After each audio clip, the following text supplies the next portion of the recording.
দিনটা মঙ্গলবার, রাজস্থানের হনুমানগড়ি মন্দির। সেদিন সাধারণ দিনের মতোই ছিল ভক্তদের ভিড়। কেউ জানতো না মন্দিরের ভিতরেই লুকিয়ে রয়েছে এক ভয়ঙ্কর বিস্ফোরণ। ঠিক তখনই মন্দিরের ছাদের ওপর থেকে এক ছোট্ট হনুমান অস্থিরভাবে চিৎকার করতে শুরু করলো। সে বারবার নিচে নেমে ভক্তদের দিকেই ইশারা করছে, যেন কোনো অদৃশ্য বিপদের খবর দিচ্ছে। হঠাৎ বানরটা দৌড়ে গিয়ে এক সন্দেহজনক ব্যাগ ছুড়ে দিল বাইরে, আর এক মুহূর্তের মধ্যেই প্রবল বিস্ফোরণ।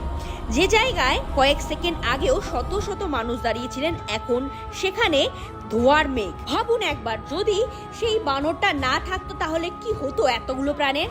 ভক্তরা একেই বলেন হনুমানজির কৃপা, কারণ সংকট যেখানে সেখানেই হনুমানজি, সংকট মোচন হনুমান। হনুমানজির এমন কোনো ভক্তই হবে না যে কমেন্ট বক্সে লিখবে না জয় শ্রীরাম, জয় হনুমান। ভিডিওটি ভালো লাগলে লাইক এবং চ্যানেলটি সাবস্ক্রাইব।